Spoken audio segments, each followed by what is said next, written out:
Hi there. Well, it's Memorial Day weekend. It's Sunday, May 25th, and this will be day 81 of the home build.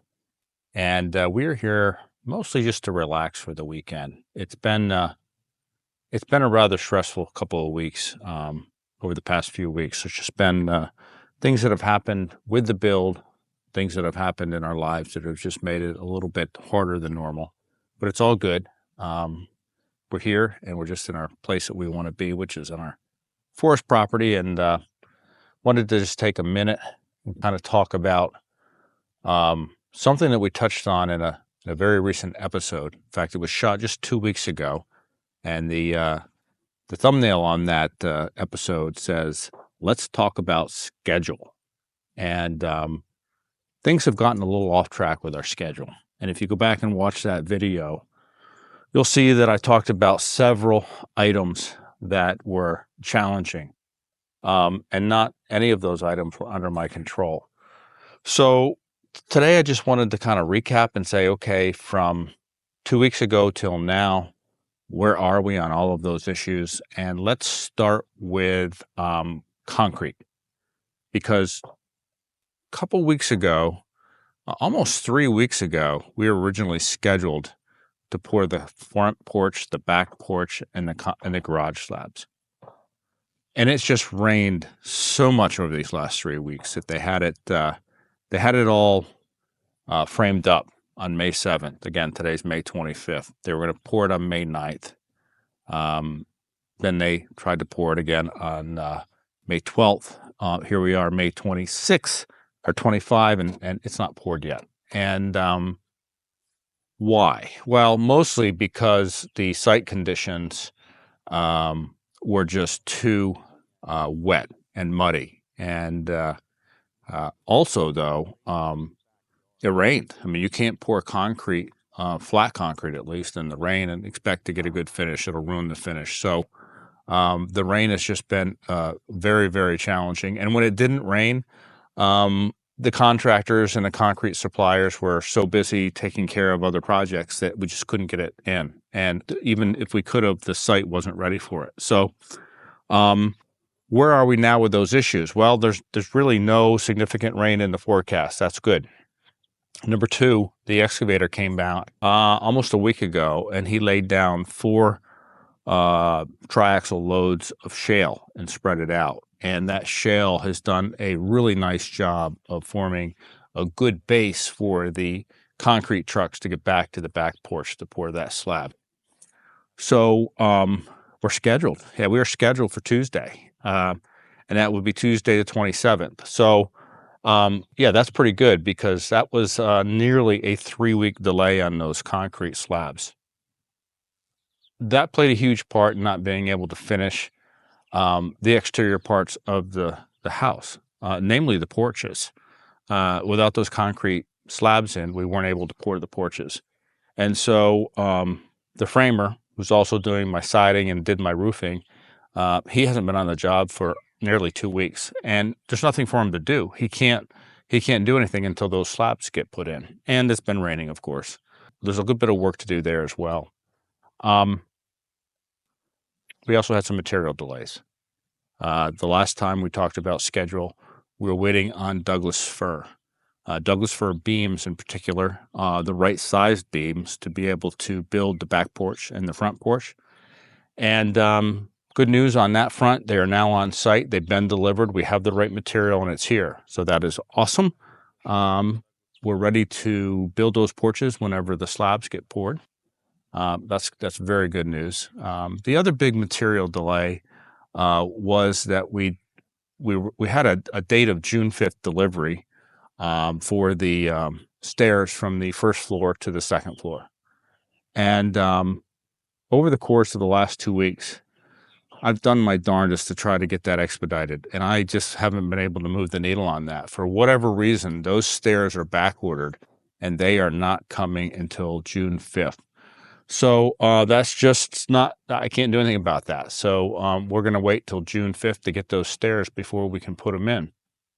So the other thing that was at least a perceived impediment at the time was I wasn't totally sure how my electrician my plumber and my HVAC contractor, who were just getting started on their rough-ins, they just didn't seem to want to buy into that schedule. And it's not like they said no, but it wasn't just a resounding yes, no problem, we'll get it done. And I want to say that they've been fantastic. They have done a tremendous job. We're almost done. I set the date of the goal for them to be done by Friday, May 23rd. Again, it's Sunday, May 25th. They're not all done, but they are substantially done.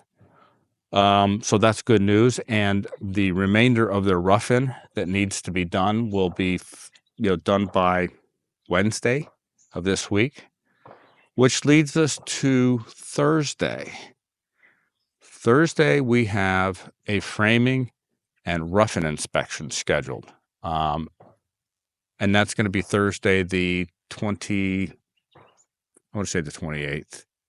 That is significant because I didn't think we were going to be able to do that. We don't have the porches built. We don't have the stairs to put in. So on this Thursday, neither of those things are going to be done. And they're part of the framing. I mean, without stairs, you don't have a completely framed house. Without porches, there's still framing to be done. So how did that happen? Well, I called the inspector. I explained the situation. I told him where we were at. And I asked him if we were able to get that rough-in inspection and framing inspection despite those items being not complete. And the answer was yes, he will do those for us. And the reason is because he's got to come back a few more times. He has to come back to do an energy inspection after the insulation is in. But he also has to come back and he has to do a fastening inspection when the drywall starts. And then lastly, he's going to be back before we can take occupancy. And all of the things that we're talking about, the stairs and the framing of the porches are visible. They're not going to be covered up by the insulation. They're not going to be covered up by the drywall. So, very, very fortunate that the inspector was able to say, yeah, I'll work with you. Which leads me to the importance of communication and just being open and honest with people and talking things through with them and trying to find solutions. Because if we sit here right now, all of the things that were supposed to be done on time still aren't done in time, yet we're still going to have our inspection by the end of the week, which was my goal. And why did I set my goal that way? Because I have the insulation, I have it scheduled for June 3rd. That's next week, the following week. And I have the drywall scheduled to start on June 11th.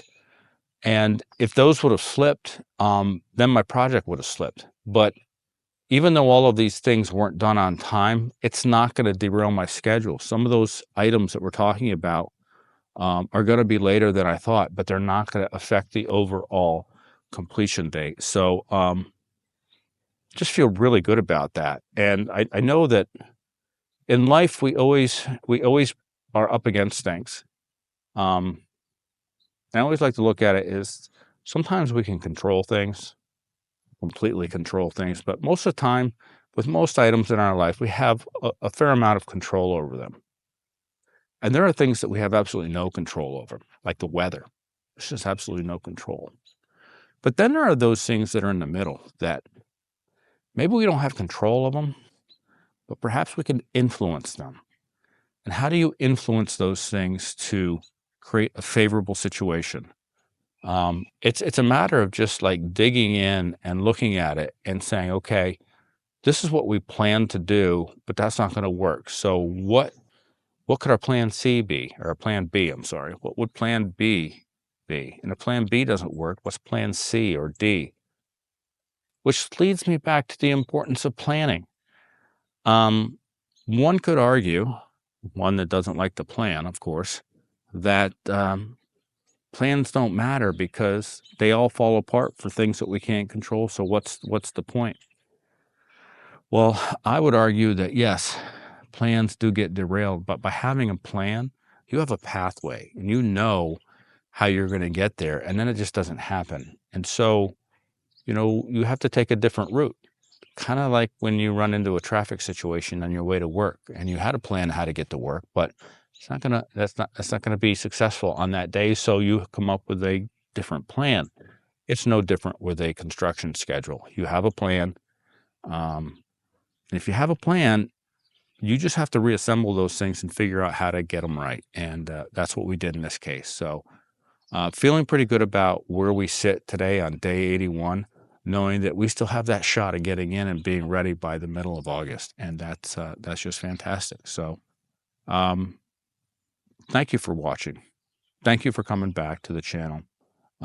Please subscribe. Please like. Please give me your comments on what you want to see. Really interested in that, and enjoy doing this very much. This is very rewarding, and it also gives me the ability to kind of frame the work that I have to do doing these videos. So I'm thankful for that today. I'm thankful for all of you viewers. And let's not forget why we have this 3-day weekend. It's because of Memorial Day.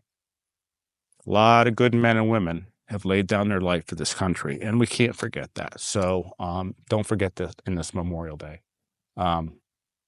Thank you. Have a great day. So this is Clyde. Clyde met an unfortunate death last fall. Not sure if it was a gunshot wound, an arrow wound, or perhaps even a mishap with a vehicle, but he was laying in the brush next to the meadow. We found him last fall right after hunting season, and we just left him, and now he's a European mount.